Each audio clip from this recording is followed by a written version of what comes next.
ನನಗೆ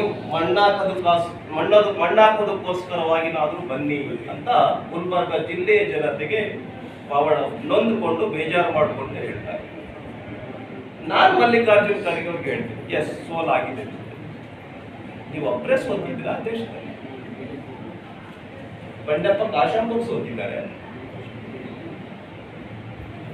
ಇಂದಿರಾ ಗಾಂಧಿನೂ ಸೋತಿದ್ರು, ವಾಜಪೇಯಿ ಸೋತಿದ್ರು, ಅಡ್ವಾಣಿ ಸೋತಿದ್ರು, ದೇವೇಗೌಡರು ಸೋತಿದ್ರು.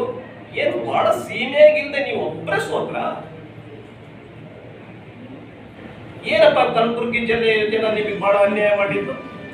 ಅವ್ರ ಮಗ ಪ್ರಿಯಾಂಕಾ ಖರ್ಗೆಗೂ ಕೇಳ್ತೇನೆ, ಮಲ್ಲಿಕಾರ್ಜುನ್ ಖರ್ಗೆ ಅವ್ರಿಗೂ ಕೂಡ ನಾನು ಕೇಳ್ತೇನೆ. ನನಗೆ ಬಹಳ ನೋವಾಗೋದು ಆಗಿದ್ದೇನು ಅಂತ ಹೇಳಿದ್ರೆ, ನಾನು ಅಕಸ್ಮಾತ್ ತೀರ್ಕೊಂಡ್ರೆ ನನಗೆ ಮಣ್ಣಾಕೋದಕ್ಕಾದ್ರೂ ಬನ್ನಿ ಅಂತ ಏನು ಗುಲ್ಬರ್ಗ ಜಿಲ್ಲೆಗೆ ಬಹಳ ಭಾವನಾತ್ಮಕವಾಗಿ ನೀವು ಗುಲ್ಬರ್ಗ ಜಿಲ್ಲೆಯ ಜನರಿಗೆ ಬಹಳ ಅನ್ಯಾಯ ಮಾಡಿಬಿಟ್ಟಿದ್ದಾರೆ ಅನ್ನೋ ರೀತಿಯಲ್ಲಿ ಅವ್ರ ಮನಸ್ಸು ನೋಯಿಸಿದ್ರಲ್ಲ ಗುಲ್ಬರ್ಗ ಜಿಲ್ಲೆಗೆ. ನಾನು ಕೇಳ್ತೀನಿ, ಅಂಬೇಡ್ಕರ್ ಅವರಿಗೆ ನೀವು 2 ಸಾರಿ ಸೋಲಿಸಿದ್ರ,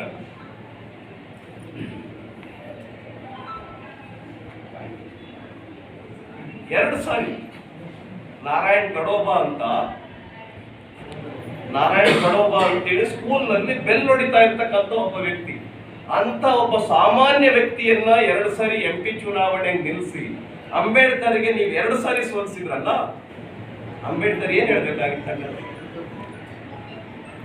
ಸಂವಿಧಾನವಂತ ಏನ್ ತೆತ್ತಿದ್ರು ಸಂವಿಧಾನ ಅಂತ ಸಂವಿಧಾನವನ್ನ ಕೊಟ್ಟಂತ ಅಂಬೇಡ್ಕರ್ಗೆ ನೀವು 2 ಸಾರಿ ಸೋಲಿಸ್ತೀರಾ? ಆ ಮನೆಯವರು ಏನ್ ಅನ್ಬೇಕಾಗಿತ್ತು? ಬೇಡ, ಅವರ ಅಭಿಮಾನಿಗಳು ಏನ್ ಹೇಳ್ಬೇಕಾಗಿತ್ತು? ಅವರ ಬಗ್ಗೆ ಹತ್ತಿರ ಇರ್ತಕ್ಕಂಥ ನಮ್ಮ ದೇಶದ ಬಹಳ ಅಭಿಮಾನ ಇಟ್ಕೊಂಡಿರ್ತಕ್ಕಂಥ ಅಂಬೇಡ್ಕರ್ನ ಅಭಿಮಾನಿಗಳು ಏನ್ ಅನ್ಬೇಕಾಗಿತ್ತು?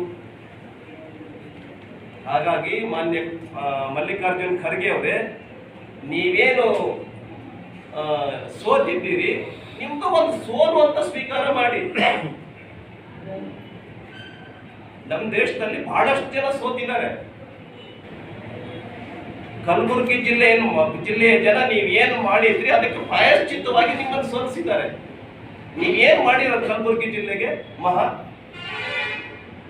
ಹಾಗಾಗಿ ನಾನು ವಿನಂತಿಯನ್ನ ಮಾಡ್ತೇನೆ, ಅದೇ ರೀತಿ ಮಲ್ಲಿಕಾರ್ಜುನ್ ಖರ್ಗೆ ಅವರ ಕೊಡುಗೆ ಕಲಬುರಗಿ ಜಿಲ್ಲೆಗೆ ಏನು ಇಲ್ವೋ ಅದೇ ರೀತಿ ಕಾಂಗ್ರೆಸ್ಸಿನ ಕೊಡುಗೆಯೂ ಕೂಡ ಈ ರಾಜ್ಯಕ್ಕೆ ಬಹಳ ಕಡಿಮೆ.